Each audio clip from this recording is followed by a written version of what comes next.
रूपमती, मैंने सुना है कि आज एक बालक के साथ अन्याय होने वाला था और तुमने उसे बचा लिया उस बालक को। मुझे बहुत अच्छा लगा छोटी माँ। कुछ काम करने के बाद मन को कितनी शांति मिलती है ना। मुझे इस काम से बहुत बहुत खुशी मिली है।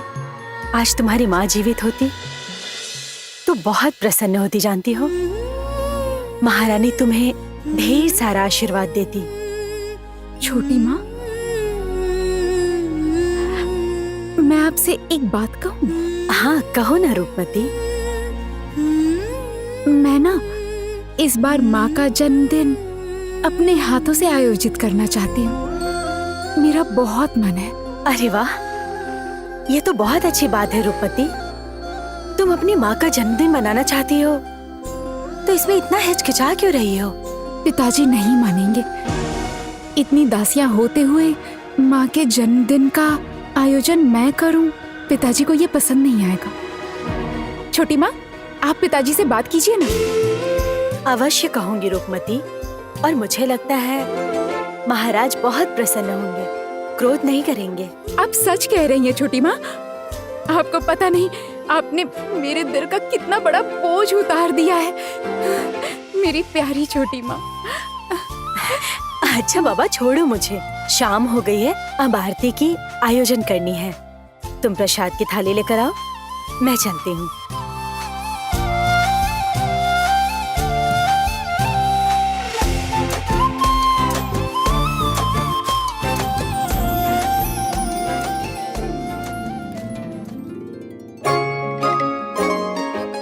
अभी के लिए इसे संभाल कर रखिए।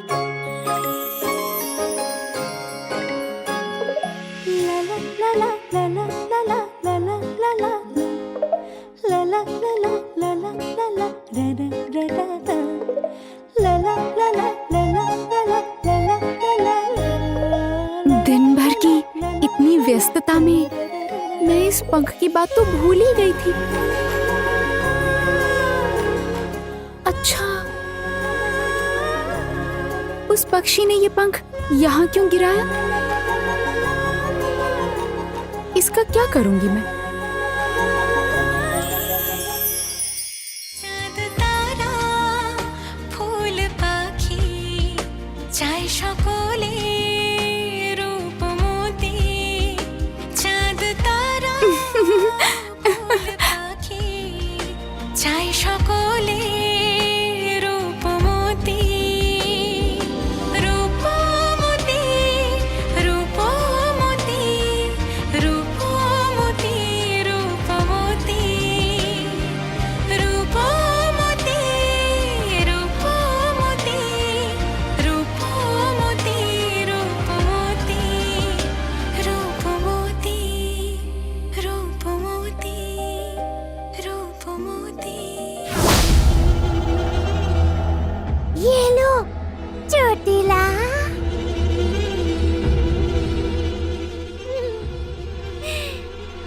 कह रही थी, मेरी एक बात तो सुनो। तुम्हारी बात? नहीं, बेकार की बातें नहीं, मैं काम की बात कहूंगी। मैं कह रही थी, चोटिला, अगर तुम राजा विक्रम देव पर आक्रमण करने का सोच रही हो, तो देखो, तुम जानती हो ना कि वो अकेले नहीं है, समझी ना?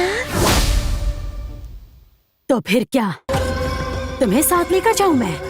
नहीं, मैं अपनी सेना की बात कर रही हूँ। तुम अपनी खुश सेना को भेजने की व्यवस्था करो। यदि वे किसी काम के नहीं और सारा काम तुम्हें ही करना है, तो उन्हें पालने का ही क्या फायदा? चोटिला, मैं ना सच कह रही हूँ, तुम अभी ना बहुत दूर की सोच रही हो। बहुत मुश्किल है, बहुत मुश्किल है चोटिला। मैं तो बस अच्छी बात ही कह रही थी। अच्छी बात? कहाँ से लाऊं मैं खुश सेना? खोखुश सेना तो सब समाप्त हो चुकी है। क्या तुम नहीं जानती? अब नए खोखुश कहाँ से मिलेंगे? बताओ। अरे बाबा, तुम तो मनुष्यों को ही खोखोश में बदल देती हो ना। तुम वही तरीका आजमाओ। तुम तो कुछ भी कर सकती हो ना, तो बस वही काम करो।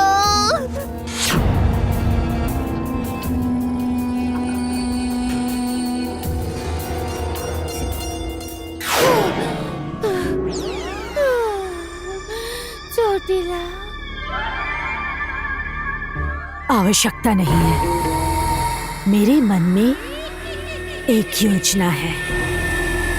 विक्रम देव को वे आदिवासी ही समाप्त कर देंगे। मैं एक ऐसा बीज बोकर आई हूं जहां से प्रतिशोध का वृक्ष जन्म लेगा, और उस विशाल वृक्ष को देखकर नफरत की हवा चलेगी, और उसी हवा में बैद और रूपनगर के बीच फिर से युद्ध छिड़ेगा।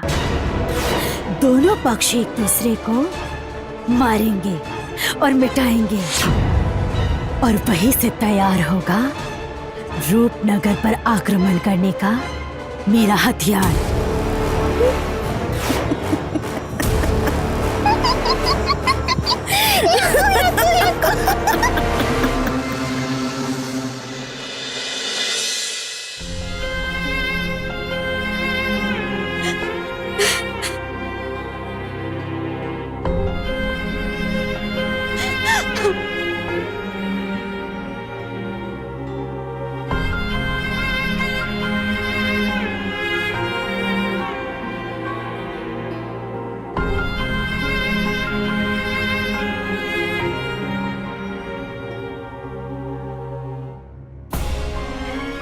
जाओ, पिताजी को पहना दो।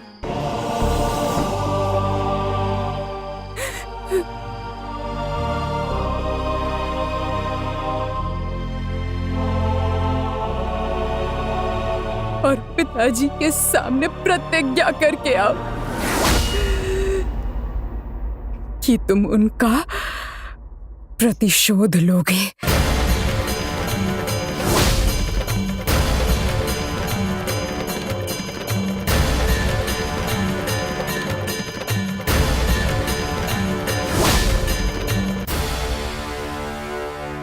प्रतिशोध।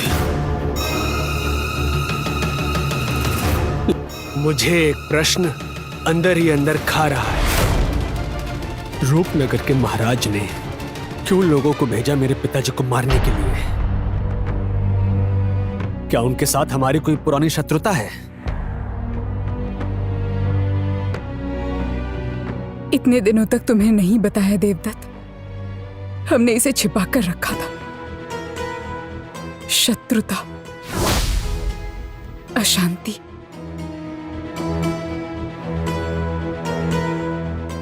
बहुत बड़ी अशांति।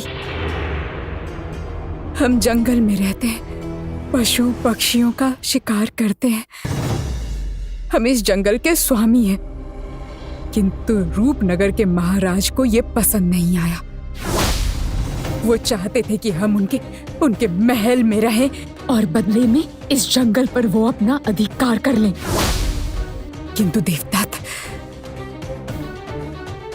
तुम्हारे पिताजी ने ऐसा नहीं होने दिया। नहीं, उन्होंने हार नहीं मानी। राजनीति के सामने तुम्हारे पिता ने कभी सिर नहीं झुकाया। वो मिट्टी से जुड़े रहे, किंतु अपना अस्तित्व नहीं बेचा। महाराज का परिवार हमें अच्छी नजरों से नहीं देखता। वो हमें अपना शत्रु मानते हैं। इसीलिए तुम्हारे पिता ने ऐसा किया।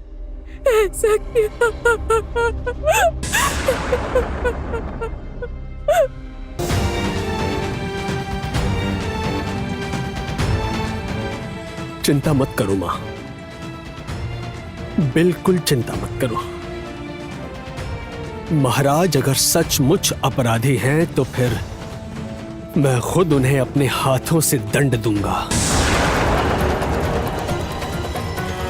उन्होंने हमारे सबसे प्रियजन को हमसे छीन लिया।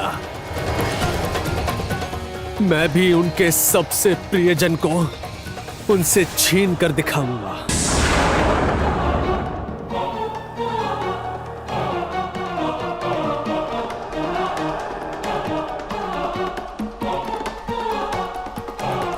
मैं वचन देता हूं।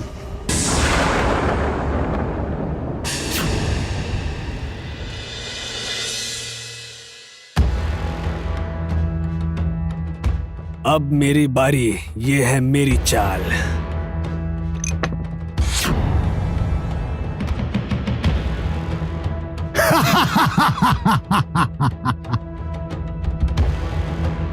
भाई साहब, आज मेरा दिन है। आज आप सब कुछ खो देंगे। पिताजी आपको जीतना ही होगा, चाहे युद्ध का मैदान हो या खेल का मैदान हो। रूपनगर के महाराज विक्रम देव कभी हार नहीं सकते हैं, समझ गए? आप बस मन में विश्वास रखिए, देखना आप ही जीतेंगे। तो क्या आप एक बार फिर से हारने के लिए तैयार हैं? खेल समाप्त होने से पहले मैं हार स्वीकार नहीं करूंगा प्रताप। देखते हैं भाग्य में क्या लिखा है। आप हारेंगे तो जरूर, लेकिन उससे पहले कहिए, इस बार क्या दांव पर रखेंगे?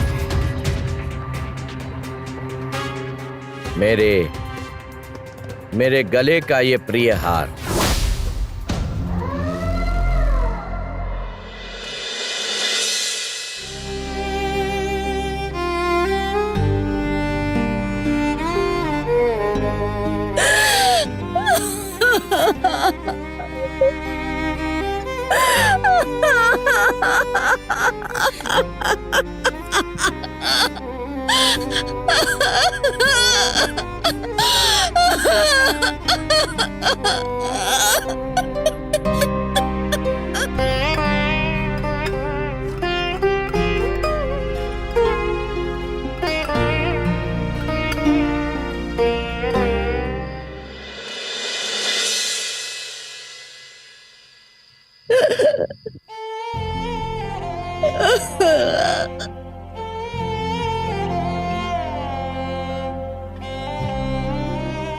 आशीर्वाद दीजिए पिताजी कि मैं हमेशा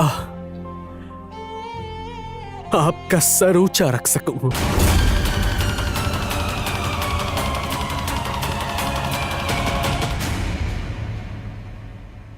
पिताजी, वो तो आपका प्रिय हार है। सच कहूं तो उस पर मेरी बहुत दिनों से नजर थी। मेरे बेटे के गले में वो बहुत अच्छा लगेगा। कुमार अगर मांगता तो मैं ये हार उसे ऐसे ही दे देता। वो तो मेरे पुत्र समान है।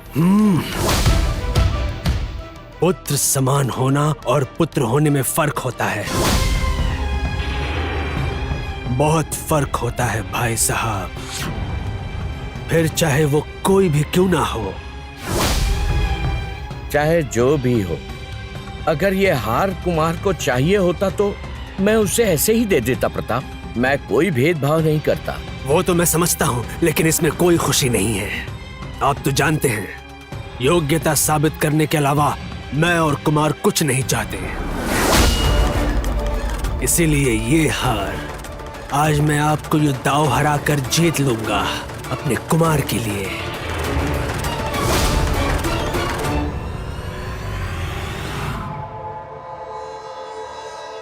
ठीक है, तो फिर खेल पर ध्यान दिया जाए।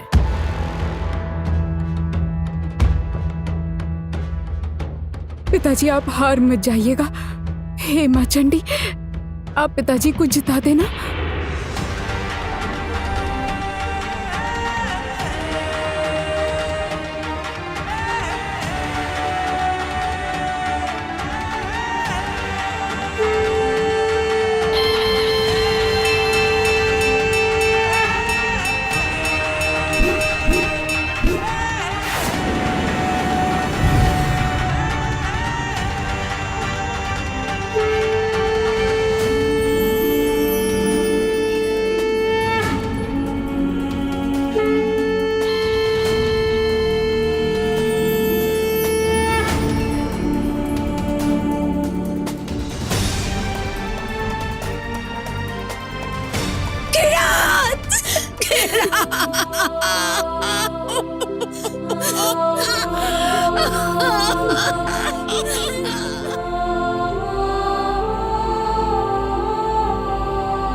पिताजी आप हार नहीं सकते।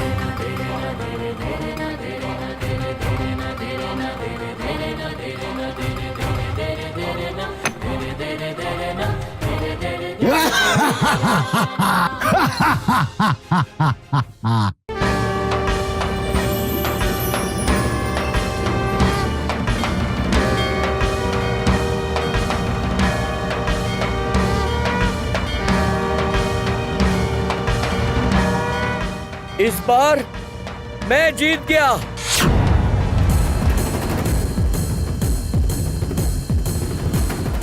डरो मत बेटी, आंखें खोलो, आंखें खोलो, देखो देखो मैं जीत गया, तुम्हारी प्रार्थना काम कर गई। पिताजी, आपका प्रिय हार आपके पास ही रहा? हाँ बेटी, जीवन के खेल और पासे के खेल में कोई अंतर नहीं होता बेटी, ये किसी भी समय बदल सकता है। मैंने तो साफ साफ देखा था कि 2 थे, अचानक 12 कैसे हो गए? महाराज, महाराज मुझे क्षमा करें महाराज, एक विशेष कार्य के लिए मुझे आपको इस तरह से परेशान करना पड़ा महाराज। क्या बात है राजपुरोहित जी, आप इतने चिंतित क्यों लग रहे हैं? हाँ महाराज, मैं बहुत चिंतित हूँ, क्योंकि मैंने राजकुमारी रूपमती के स्वयंवर का मुहूर्त और दिन की गणना करके रखी थी। गणना करते समय देखा कि इसी माह में महारानी सुमति की जन्म तिथि है। अगर इसी माह में राजकुमारी रूपमती का विवाह हुआ तो नक्षत्र विपरीत होंगे और ये राजकुमारी के लिए बहुत ही अशुभ होगा। ये केवल राजकुमारी के लिए ही नहीं बल्कि पूरे राज्य के लिए अशुभ होगा। ये क्या? तो फिर तो अब हमें क्या करना चाहिए? महाराज, यदि आप मेरी राय जानना चाहते हैं तो मैं स्पष्ट रूप से कहूंगा कि स्वयंवर की तिथि को आगे बढ़ाना ही हमारे लिए एकमात्र सही निर्णय होगा।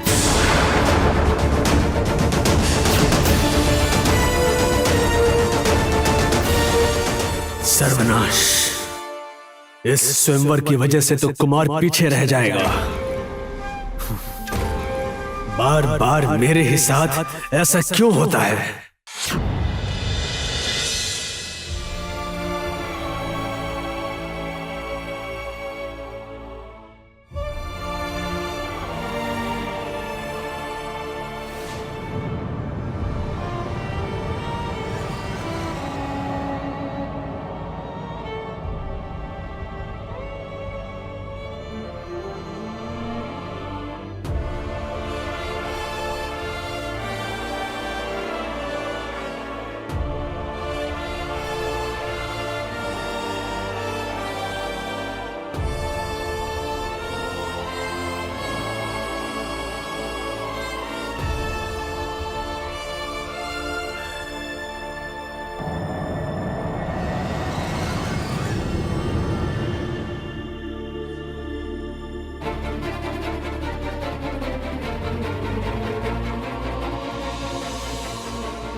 पिताजी के सामने प्रतिज्ञा करना कि उनका तुम प्रतिशोध लोगे। मैं आपके सामने प्रतिज्ञा लेता हूं पिताजी, जिसने मुझसे मेरा सब कुछ छीन लिया, मैं भी उससे उसका सब कुछ छीन लूंगा, उसे खत्म कर दूंगा।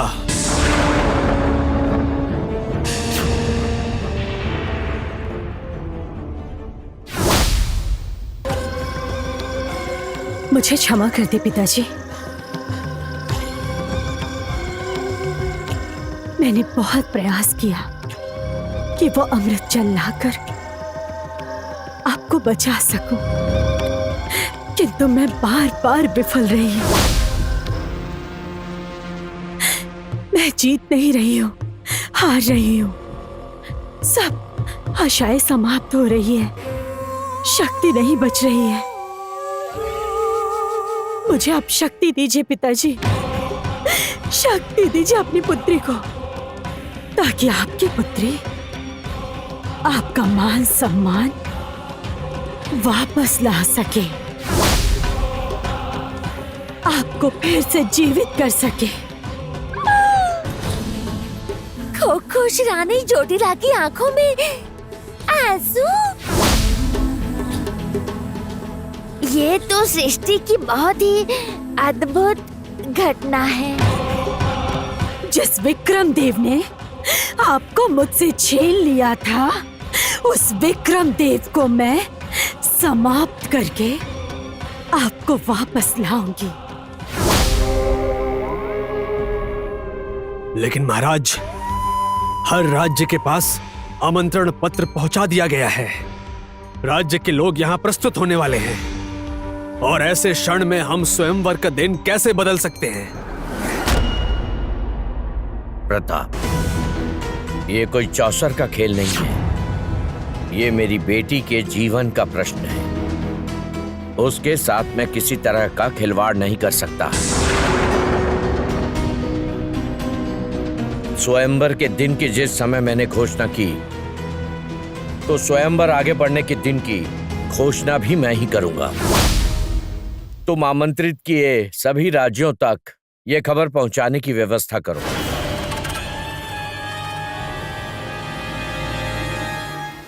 बेटी, तुम्हारा क्या कहना है? मेरी तो एक ही राय है, जितने दिन तक पिताजी के पास रह पाऊंगी उतनी ही प्रसन्न हो जाऊंगी। मैं आता हूं महाराज। महाराज, मैं भी चलता हूँ और अगले शुभ मुहूर्त की गणना करने की चेष्टा करता हूँ।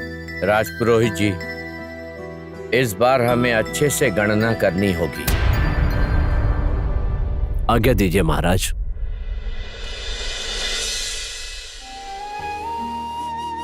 मैं आपको छोड़कर दूर नहीं जाना चाहती पिताजी। मुझे लगता है मेरे दूर जाने से आप पर संकट आ जाएगा। मुझे दूर मत भेजिए पिताजी। हमारे परिचित गुप्त शत्रुओं से संपर्क करने का समय आ गया है पिताजी।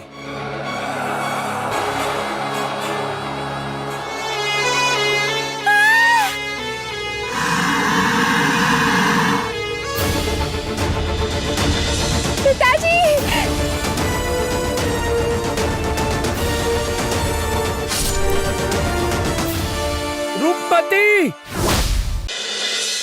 राजस्व की वसूली हुई है, कुल मिलाकर 6200 मुद्राएं। सेना पर कितना खर्च हुआ है? जी महाराज, मैंने सब लिख कर रखा है। कहाँ लिख कर रखा है? ये देखिए, 1800 मुद्राएं। नहीं, 731 मुद्राएं। ये कैसे हो सकता है?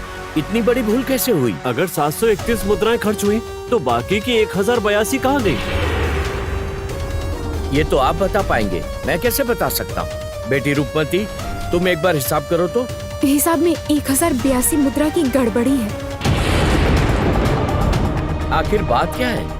हिसाब में इतना अंतर क्यों आ रहा है? देखिए महाराज, हमारी स्वयं भी ये समझ में नहीं आ रहा है। ऐसा पहले कभी तो नहीं हुआ है। पिताजी, ऐसी गड़बड़ी पहली बार हुई है? पहले भी हुई है, पर इतनी बड़ी नहीं हुई है। मुझे जल्द ही एक आवश्यक बैठक बुलानी होगी। पिताजी, ये बहुत चिंता का विषय है। नहीं बेटी, इतना मत सोचो, ये सब मैं देख लूंगा। आप सब अभी जा सकते हैं, मैं इस मामले की जांच करूंगा।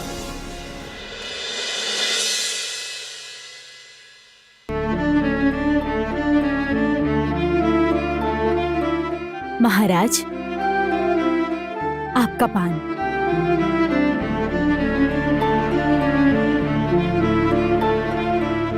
ये लीजिए महाराज।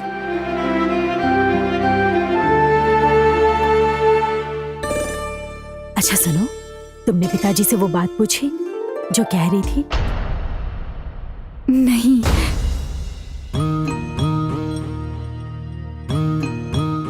क्या बात है रूपमती, क्या कहना चाहती हो मुझसे?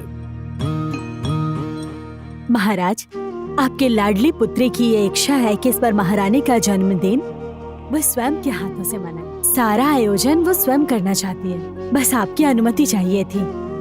बस वो आपसे कहने की हिम्मत नहीं जुटा पा रही है।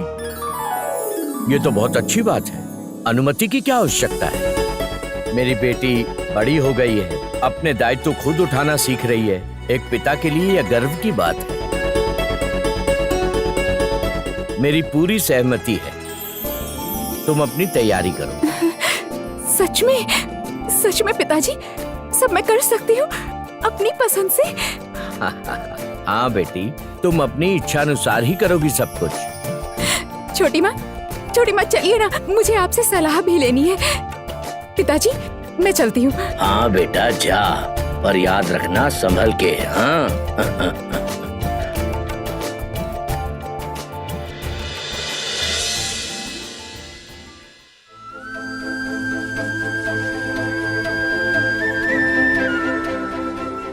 देखो सुमति, तुम्हारी बेटी रूपमती अपना दायित्व संभाल रही है। हमारी बेटी बड़ी हो रही है सुमति।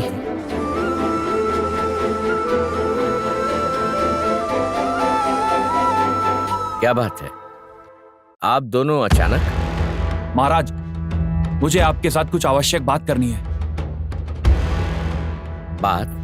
कैसी बात?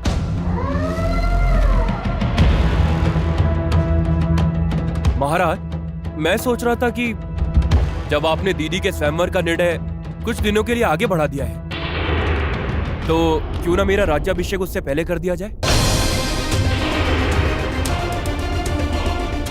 अचानक तुम्हारे मन में ये विचार कैसे आया? असल में महाराज, आपका शरीर इस वक्त बहुत असुस्त है और वहां जटिला भी युद्ध हार जाने के बाद काफी दिनों तक चुप बैठेगी ऐसा लगता नहीं है। वो फिर से आक्रमण के लिए तैयार होगी। इसीलिए इसी क्षण कुमार को जितनी जल्दी हो सके अगर सिंहासन पर बैठा दे तो राज्य और राज्य के लोगों का भविष्य सुरक्षित हो जाएगा। बस इसीलिए। वो तो ठीक है। तो भी कुमार, तुम स्वयं तैयार हो? जी महाराज, हम तो इस सिंहासन पर बैठने के लिए बहुत पहले से तैयार हैं। तुम अपनी इच्छा की बात कर रहे हो कुमार। मैं पूछ रहा हूं कि क्या तुम मानसिक रूप से तैयार हो? विशेष तौर पर आज राज्यसभा में तुमने जो कुछ किया है उससे बहुत लोग तुमसे रुष्ट हैं। इसलिए इस विषय में मैं थोड़ी उलझन में हूं। उलझन में है? मतलब भाई साहब, आप खुद निर्णय लेकर उलझन में हैं? हाँ, इसलिए अंतिम निर्णय से पहले मैं आदिदेव के पास जाकर अपने मन की उलझन, संदेह सब दूर करना चाहता हूं। शंका? जब आपने निर्णय ले ही लिया है तो आदिदेव के पास जाने का क्या कारण है? ये जो तुम्हारे पिता ने कहा ना, हमारे निर्णय पर ये राज्य के निवासी सभी के भविष्य की सुरक्षा का प्रश्न जुड़ा है।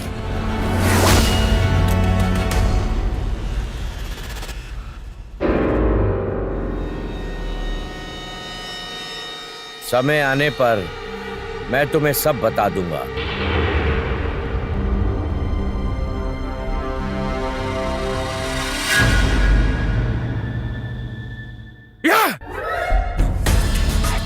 नहीं! अब इस तरह चुप होकर हाथ पर हाथ धरे नहीं बैठ सकता। अब इस बार मुझे ही कुछ ना कुछ अवश्य करना होगा। तुम क्या करोगे? तुम क्या करना चाहते हो?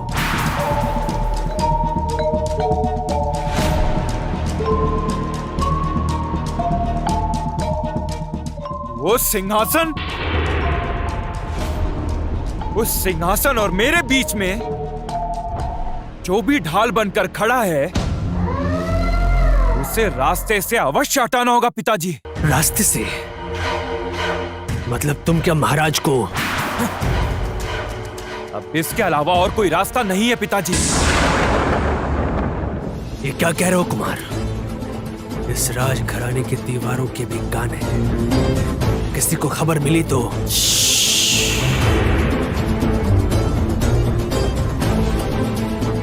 किसी को भी कुछ भी पता नहीं चलेगा पिताजी, क्योंकि मैं अपने हाथों से कुछ भी नहीं करूंगा। तो फिर? राजनीति में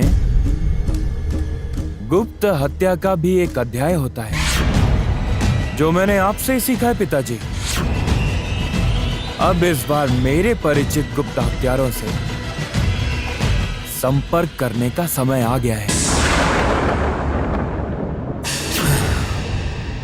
कुमार कुमार कुमार कुमार सुनो, उत्तेजित होकर कोई गलत काम मत करो। कुमार,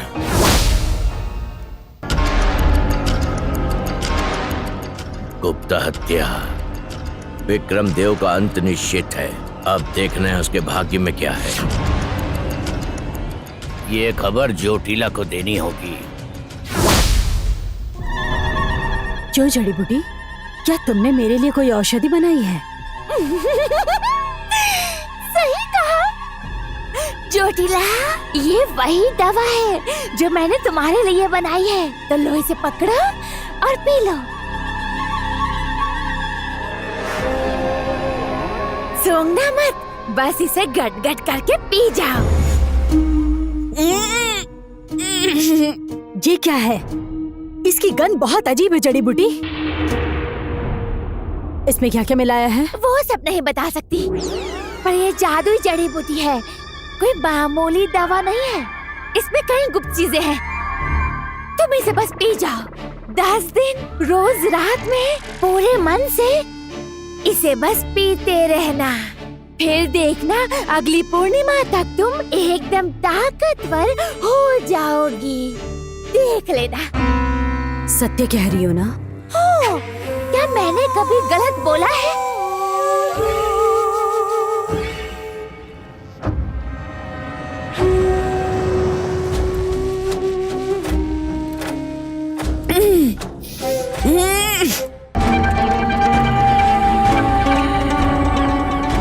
अब कैसा महसूस हो रहा है ज्योतिला? हाँ? ताकतवर महसूस हो रहा है ना?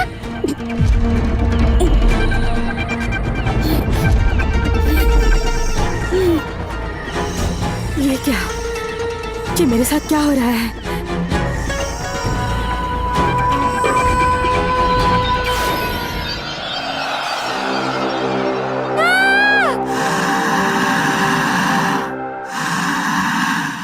सर्वनाश! ये क्या हो गया? ये कैसे हो गया? ये तुमने क्या किया? इस औषधि में क्या मिलाया था? जड़ी बूटी बताओ, क्या मिलाया था? मुझे तुरंत पहले जैसा कर दो, वरना मैं अभी तुम्हारा अंत कर दूंगी। मुझे ठीक करने के नाम पर तुमने मेरा सर्वनाश कर दिया। तुम मुझे शक्ति दिखा रही हो? अब देखो मेरी असली शक्ति। नहीं नहीं नहीं, काटना मत, काटना मत। कोकोशानी ज्योतिला, मैंने जो किया है वो मैं ठीक करके दूंगी। मुझे लगता है कि जड़ी बूटियों में कुछ तो गड़बड़ हो गई है, क्योंकि ऐसा नहीं होना चाहिए था। लेकिन कोई बात नहीं, मैं तुम्हें ठीक करूंगी। मैं तुम्हारे लिए नई जड़ी बूटी लेकर आऊंगी। मैं सब ठीक कर दूंगी ज्योतिला, मैं सब ठीक कर दूंगी। मैं ऐसे हार नहीं मान सकती।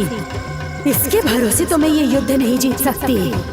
अब मुझे ही कुछ करना पड़ेगा।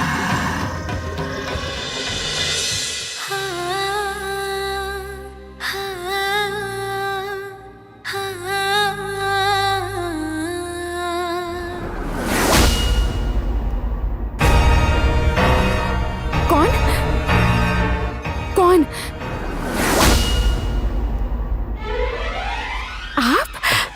क्या हुआ? डर गई क्या? नहीं, मैं डरी नहीं।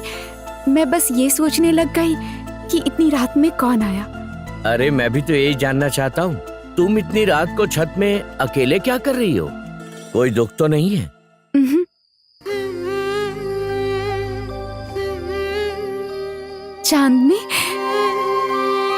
माँ को देख रही हूँ।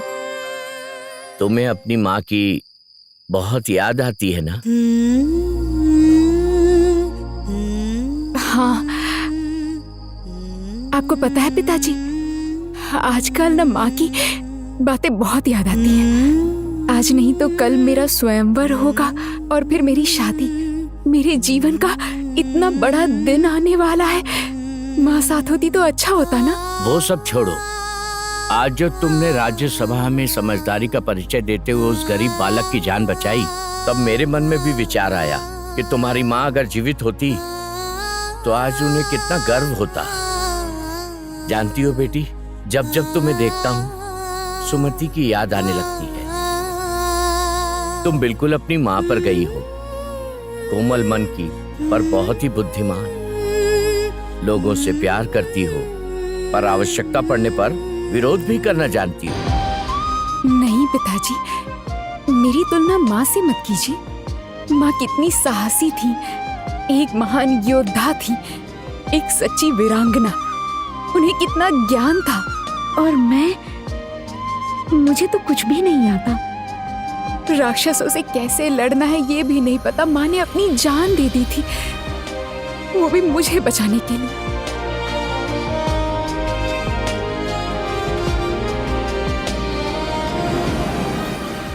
सुमति!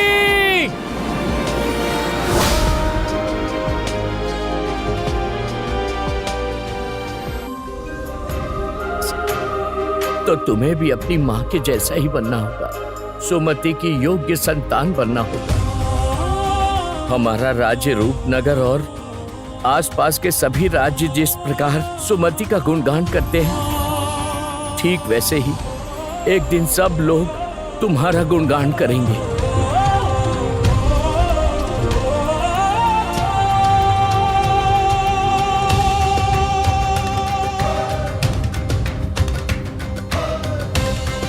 पिताजी माँ से आज भी कितना प्यार करते हैं, लेकिन पिताजी के उन सपनों को मैं कैसे पूरा करूंगी?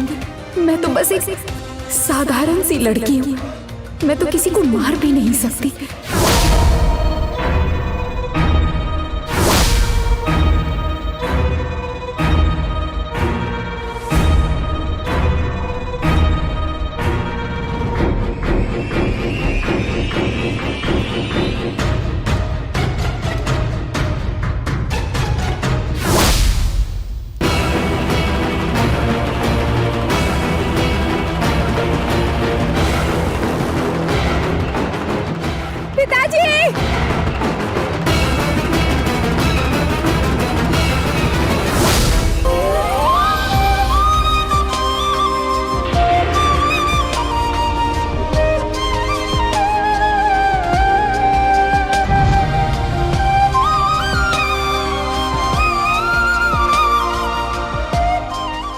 रूपमती! रूपमती! रूपमती! रूपमती! बेटी, बेटी, क्या हुआ बेटी? क्या हुआ तुम्हें? जाकर पकड़ो उसे, भागने ना पाए। पकड़ो। तुझे कुछ नहीं हुआ, तुम ठीक हो ना? बोलो, बात करो, क्या हुआ बेटी? मैं ठीक हूँ पिताजी, मैं ठीक हूँ। आप ठीक तो है ना पिताजी? आपको चोट तो नहीं लगी ना? रूपमती, रूपमती, महाराज क्या हुआ रूपमती को? रूपमती पुत्री, रूपमती तुम ठीक हो? बोलो रूपमती, दीदी आप ठीक तो हो क्यों ना? हो? बोलो, दीदी क्या हो गया? बोलो रूपमती। रूपमती। दीदी उठो। दीदी उठो, उठिए दीदी। उठो बेटी, तुम ठीक हो ना? बोलो बेटी। तुम ठीक हो पुत्री? हाँ छोटी माँ, मैं बिल्कुल ठीक हूँ। किंतु कोई तो था जो पिताजी की जान लेने के लिए आया था।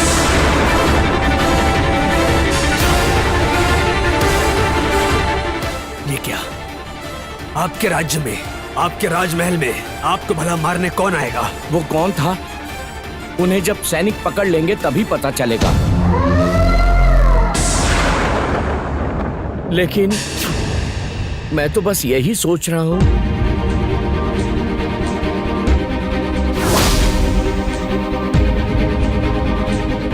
रूपमती बेटी, क्या तुम्हें पता है कि तुम्हारे साथ क्या हुआ था?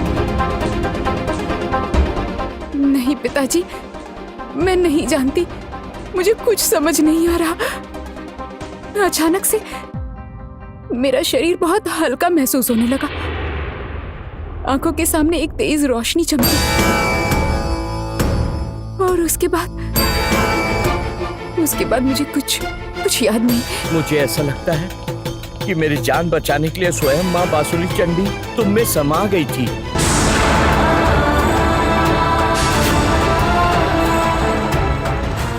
चल चुपचाप कहा ना।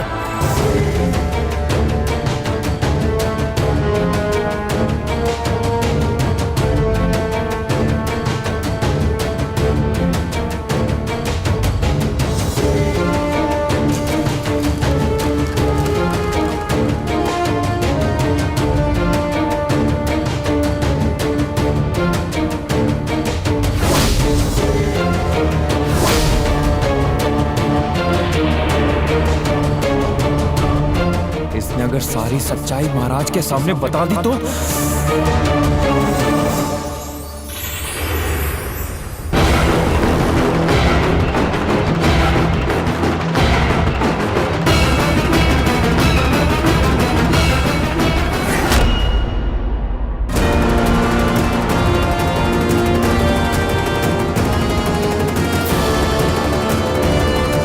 कौन हो तुम? तुम मेरी जान लेने आए थे? किस लिए मेरी जान लेने आए थे, बोलो?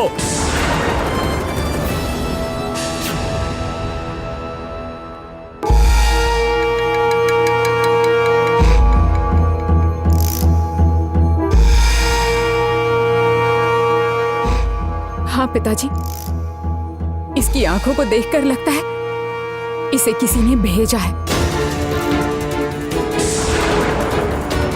हमारे षड्यंत्र से पर्दा तो नहीं उठ जाएगा? बोलो, किसने तुम्हें यहाँ भेजा है? बोलो। देखो, इस तरह चुप रहोगे तो तुम बच नहीं पाओगे। बताओ, किसने भेजा है तुम्हें यहाँ?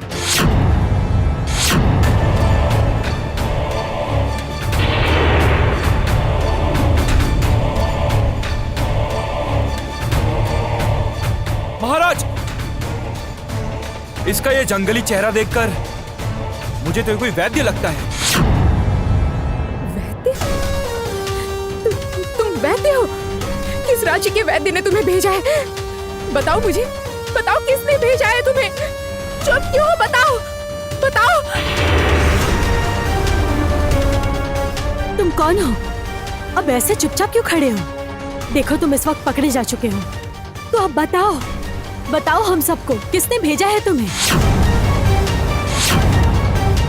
क्या हुआ? बोलोगे नहीं? सच सच बताओ, किसके कहने पर तुमने महाराज पर हमला किया?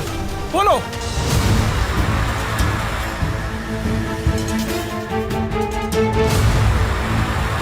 ये काम मैं नहीं कर पाऊंगा। युवराज कुमार देव को एक बार यहाँ आ जाने दीजिए। मैं उन्हें सब समझा दूंगा, सब सच बता दूंगा। युवराज को समझाने से पहले तुम्हें समझना होगा। अगर ये कार्य तुमने नहीं किया तो याद रखना, तुम्हारी बीवी और बच्ची को हम आप लोग समझ क्यों नहीं रहे हैं? महाराज मेरे लिए भगवान की तरह है। उनकी दी हुई दवा से ही मेरी पत्नी और बेटी ठीक हुए। उन्हीं की वजह से हम जीवित हैं। मैं इतने भले इंसान की हत्या कैसे कर सकता हूँ? मैं आपके पैर पड़ता हूँ, मुझसे इतना बड़ा पाप मत करवाइए। पाप और पुण्य की बात मत करो, तुझे ये काम करना ही होगा। और अगर तूने नहीं किया तो मैं तुम्हारी बेटी और पत्नी को मार दूंगा।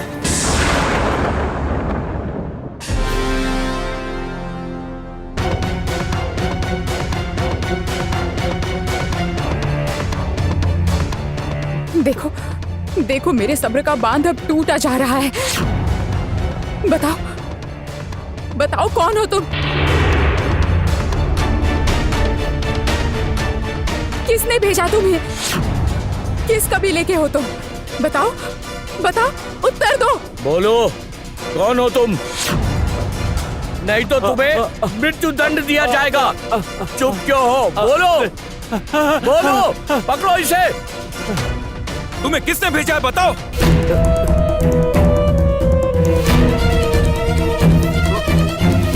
ये क्या क्या पी रहे हो तुम? क्या पिया तुमने? क्या पिया तुमने? क्या पिया तुमने? पिताजी पिताजी,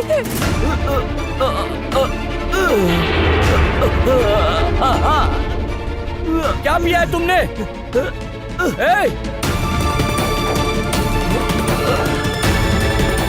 चलो अच्छा हुआ, अब कोई जान नहीं पाएगा कि राजा पर हमले के पीछे मेरा हाथ था।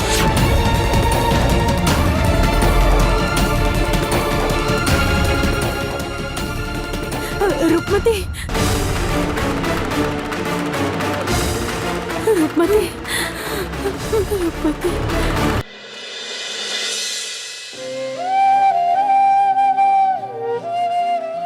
तुम क्यों इतनी भयभीत हो रही हो? हाँ, हम सब साथ हैं, महाराज है, यश है, तो कुछ नहीं होगा रूपमती। और वैसे भी विपत्ति तो टल चुकी है ना। मैं नहीं जानती छोटी माँ। मेरे मन में बार बार एक ही विचार आ रहा है।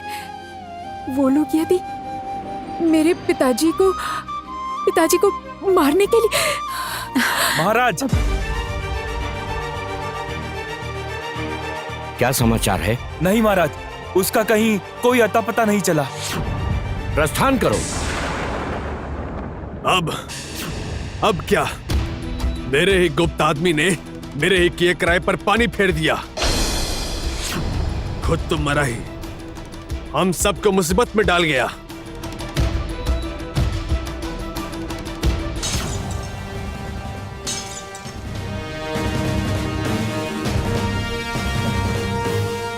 बार बार मेरे सिंहासन के मार्ग में कोई ना कोई बाधा खड़ी हो जाती है। कोई ना कोई बाधा खड़ी हो जाती है। और कितनी बार मैं इस प्रकार पराजित होऊंगा? ऐसा और कितनी बार होगा? कितनी बार? हारने से भी ज्यादा बड़ी बात, महाराज को अगर किसी तरह से पता चल गया कि उस इंसान को तुमने भेजा था, तो फिर? अच्छा पिताजी, वो क्या वैद्य था? समझ में नहीं आ रहा है बेटी। वो तो कोई जंगली पशु लग रहा था, किंतु मैंने सुना था कि वैद्य तीर धनुष से प्रहार करते हैं, किंतु इतने प्रहरियों और सुरक्षा को भेद कर वो महल की छत पर पहुंचकर आक्रमण कैसे कर सकता है? ये कैसे संभव हो सकता है? अच्छा पिताजी, ऐसा भी तो हो सकता है कि महल के भीतर से ही किसी ने उसकी सहायता की हो। महल के भीतर से भला कौन? इस राजमहल में महाराज के साथ ऐसे शत्रुता भला कौन करेगा? कौन? शत्रु को कभी जीवित नहीं छोड़ना चाहिए कुमार।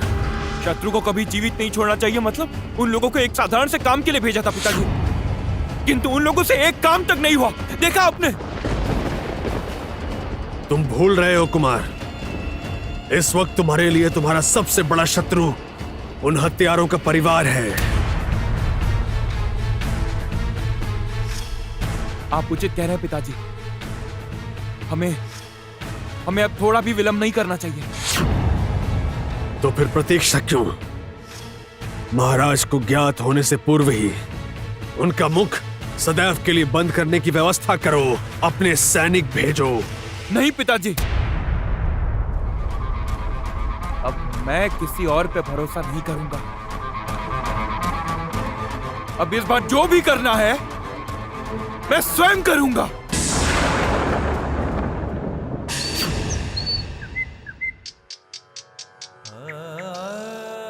आज तुमने हमें नए सिरे से खड़े होने का साहस दिया है। एक पिता होने के नाते मुझे तुम पर गर्व है।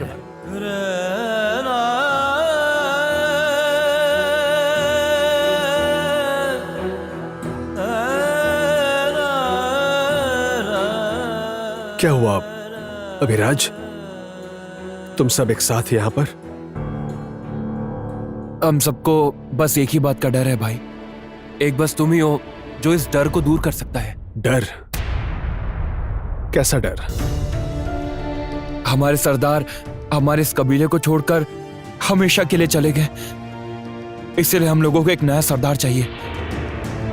और हम सबका मानना है कि हमारा नया सरदार तुम बनो।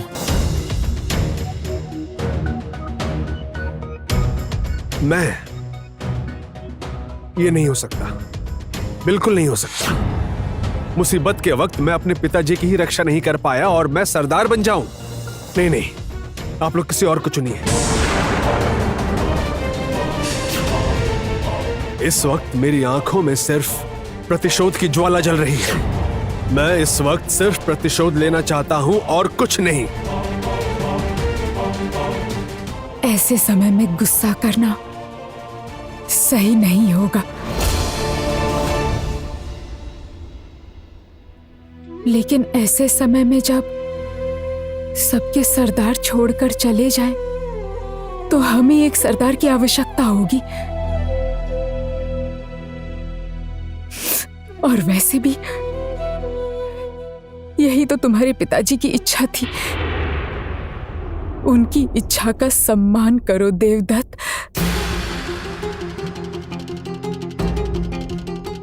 हाँ देवदत्त, सरदार होने के नाते तुम्हें विक्रम देव का सामना करना होगा, तुम्हें प्रतिशोध लेना होगा। क्या आप सब भी यही चाहते हैं? हाँ, हम चाहते हैं कि देवदत्त हमारे सरदार बने। हाँ, हम चाहते हैं कि देवदत्त हमारे सरदार बने। नहीं, लेकिन मैं नहीं चाहता हूँ।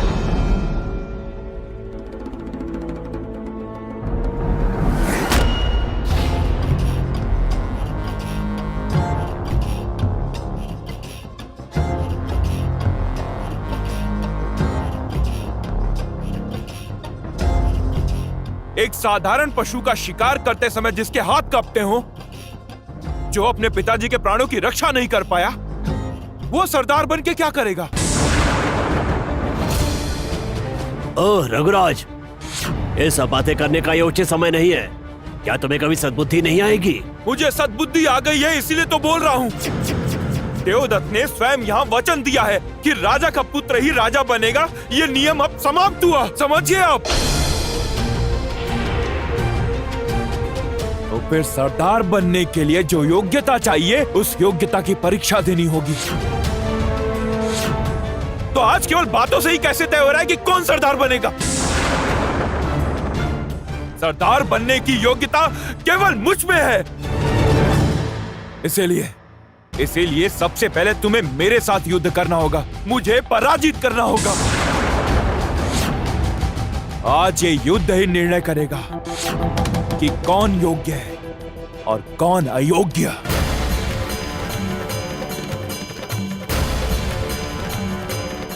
आओ देवदत्त, अपना धनुष और बाण उठाओ, या फिर तुम मुझसे लड़ने से भयभीत हो रहे हो?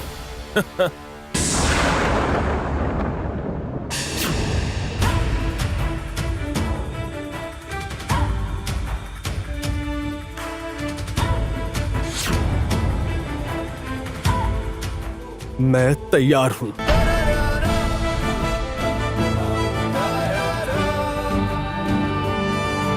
ये कोई गुस्सा नहीं है, भय नहीं है, या और कोई बात नहीं। सिर्फ अपने पिताजी का सम्मान रखने के लिए, खुद को योग्य प्रमाण करने के लिए रघुराज के संग इस प्रतियोगिता में मैं हिस्सा लूंगा।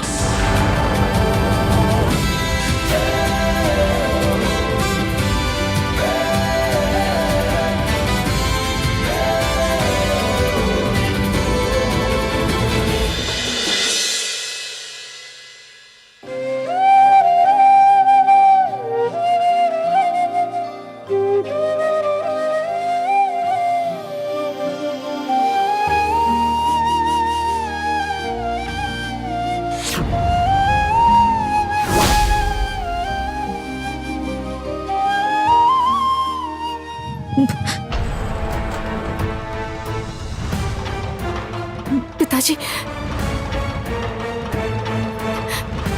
पिताजी, पिताजी, आप मुझे छोड़कर तो नहीं जाएंगे? पिताजी, पिताजी, पिताजी। क्या हुआ बेटी? क्या हुआ? क्या हुआ? क्या हुआ? बोलो ना, क्यों बड़बड़ा रही हो? सपना देख रही थी? हाँ, सपना देख रही थी और सच में आप मेरे समीप आ गए। ये कैसी माया है पिताजी? इस माया का नाम प्रेम है बेटी। कल रात्रि मुझे तनिक भी निद्रा नहीं आई। मुझे बहुत भय लग रहा था पिताजी। यदि उन लोगों ने आपको कोई क्षति पहुंचाई तो तब मेरा क्या होगा? मैं जानता हूँ मेरी रूपमती बेटी जब तक मेरे साथ है ना, तब तक मेरा कोई कुछ नहीं बिगाड़ सकता। पिताजी,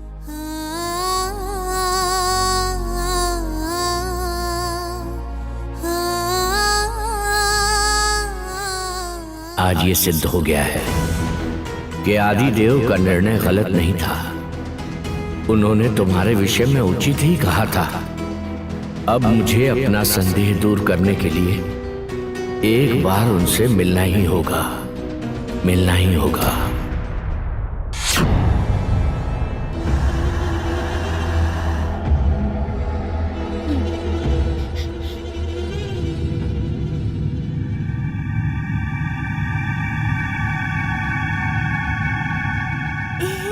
याकूब, जोटिला, एक क्षण रुको, तुम्हारी दशा फिर से वैसी हो जाएगी। हाँ, बस अभी थोड़ा ही समय शेष है। कहाँ क्या हो रहा है? कुछ नहीं हो रहा है, कुछ नहीं हो रहा है। रात बीत गई और दोपहर होने को आई है और तुम मेरे साथ भद्दा परिहास कर रही हो।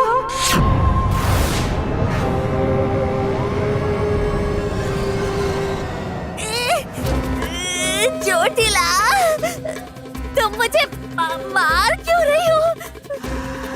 छोड़ो मुझे। मैं तुम्हें वचन देती हूँ, मैं सब ठीक कर दूंगी। चुप, एक शब्द भी मत कहना। तुम सब एक एक करके मेरे शत्रु बन गए हो। ऐसा प्रतीत होता है क्या मैं किसी पर विश्वास नहीं कर सकती। अब जो भी करना है मुझे स्वयं करना है।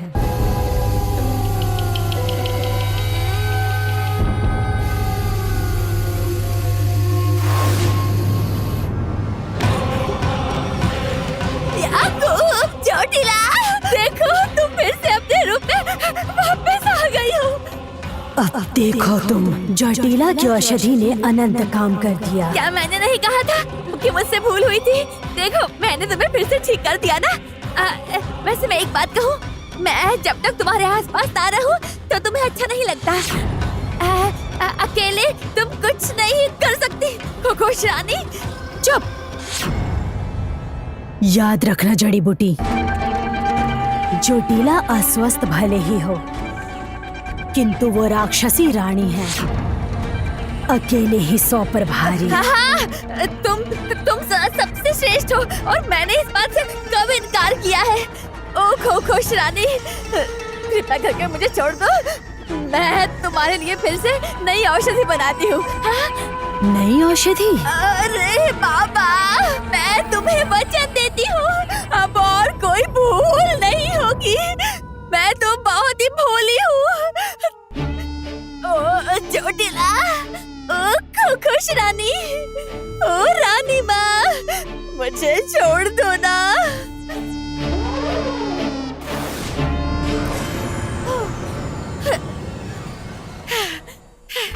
खुश रानी की जय, खुश रानी की जय।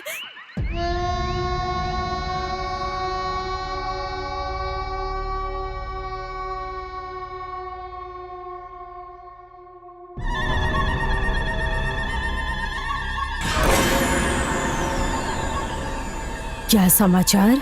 समाचार तो ऐसा है, इतना शुभ है कि खुश होकर आप मुझे इनाम देंगी। अच्छा, तो समाचार बताइए मुझे। आपके सबसे बड़े शत्रु विक्रम देव पर उसके अपने ही महल में हमला हुआ है। मतलब कि उसकी पीठ में छुरी मारने तक बात पहुंच गई है। महाराज की उम्र अब ज्यादा नहीं बची है। मतलब ये क्या कह रहे हैं? कल रात विक्रम देव पर किसी ने छुपकर हमला किया है। जान तो बच गई, पर मैं जानता हूँ ये हमला फिर से होगा। मेरे अलावा विक्रम देव का एक और शत्रु? कौन है वो? उसका खुद का भाई प्रताप और प्रताप का बेटा कुमार देव।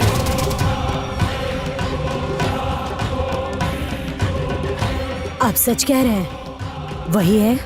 हाँ महारानी, मैंने अपने कानों से महाराज की मृत्यु की योजना बनाते हुए सुना है। हमको चाहिए कि इस मौके का फायदा उठाएं। विक्रम देव शारीरिक रूप से तो बीमार है ही, मानसिक रूप से भी अस्थिर है। आघात करने का ये सही समय है।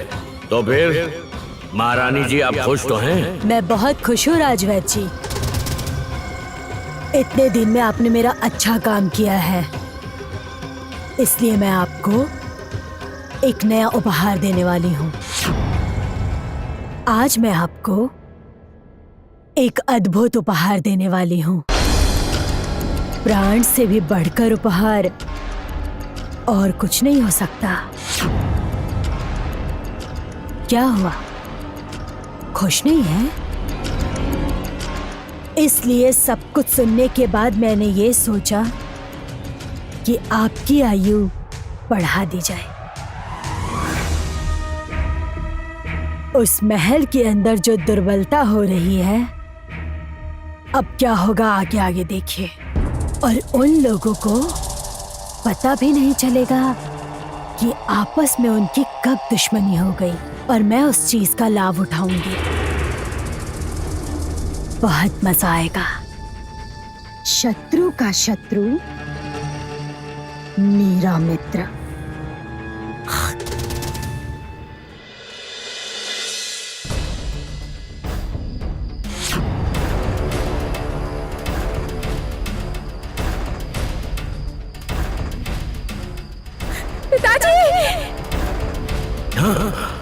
ये जंगली चेहरा देखकर मुझे तो वैद्य प्रतीत होता है।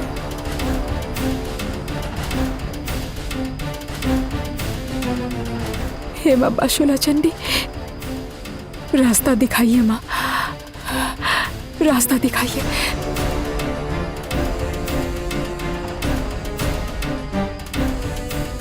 राजकुमारी,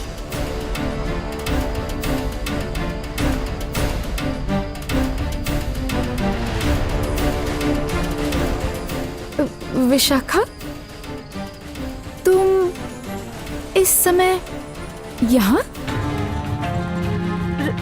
राजकुमारी, क्या मैं एक बात बोलूं? क्या हुआ विशाखा? तुम ऐसे हिचकिचाते हुए क्यों बात कर रही हो? सच सच बताओ, क्या हुआ? बताओ क्या हुआ? राजकुमारी, बोलती हूँ, कल रात में महाराज पर जिसने हमला किया था, मैं उसे जानती हूँ राजकुमारी। ये क्या कह रही हो? कौन? वो जो औषधि बनाते हैं, बहुत अच्छे लोग हैं। तुम जानती हो? तुम जानती हो वो लोग कौन है या कहाँ रहते हैं? बताओ ना, तुम डरो मत, तुम मुझे बता सकती हो।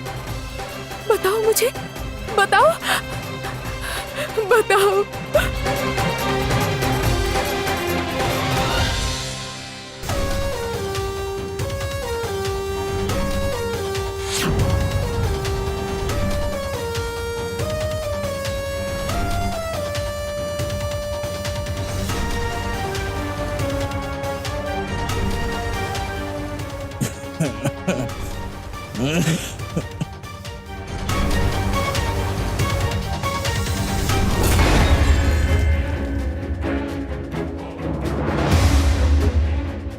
कोई है? मुझे कोई भिक्षा तो दे दो। इस बूढ़े साधु को कोई तो भिक्षा दे दो। बूढ़े साधु को भिक्षा देने से तुम्हारे परिवार वालों की आयु दीर्घायु होगी। जब मैं अपने पति का अंतिम संस्कार कर रही थी, तब तो तुम नहीं आए घाट पर भिक्षा मांगने के लिए। तुम्हारी सारी परेशानियां दूर हो जाएंगी माँ।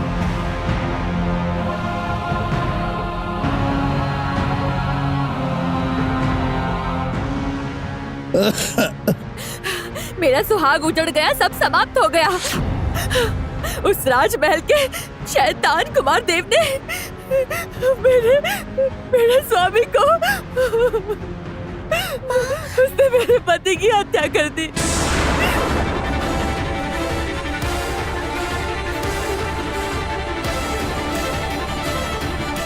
ओह, उस राजमहल के तुम्हारे पति की हत्या की। और ये देखो, तुम्हारी पुत्री कभी पिता क्या होता है वो तो उसे कभी समझ ही नहीं पाएगी।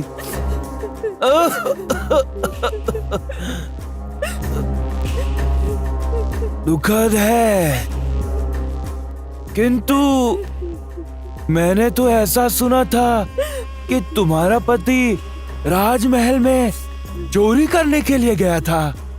पकड़े जाने पर उसने विष पीकर आत्महत्या कर ली थी। नहीं नहीं नहीं, ये सब झूठ है।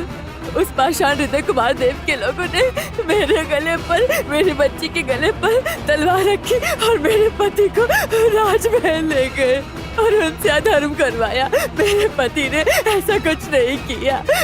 ओह, अब समझा। अब तुम दुखी मत हो। माँ बासुली चंडी कब किसे और किस पाप का कैसे दंड देंगी वो हम कभी नहीं समझ पाएंगे। हम मनुष्य नहीं समझ सकते।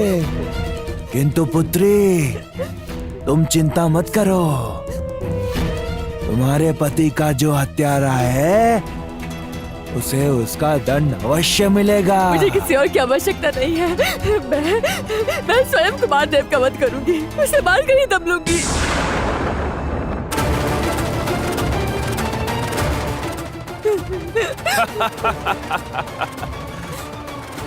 अरे, तुमने तो बहुत बड़ा निर्णय ले लिया है। देखो, तुम्हारी मृत्यु की इच्छा को मैं पूर्ण करता हूँ।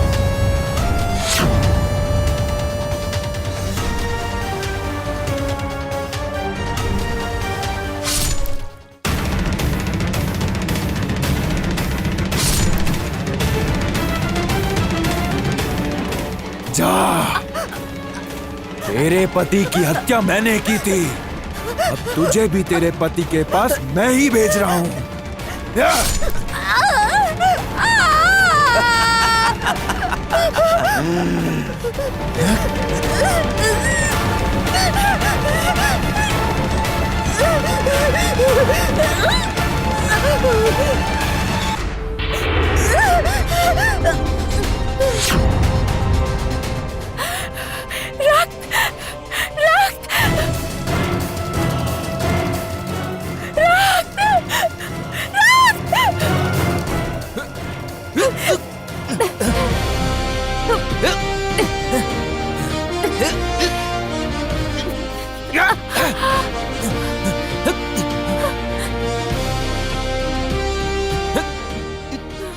कौन है आप? कौन है आप? बताइए, उनको क्यों मारा? कौन है आप? हाँ?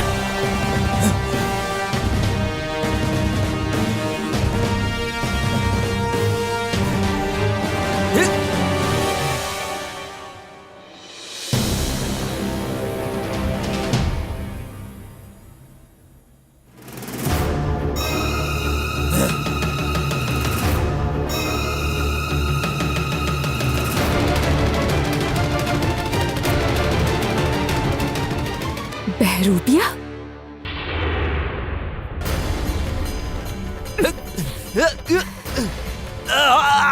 तुम ऐसे भेष बदलकर मुझसे छिप नहीं सकते।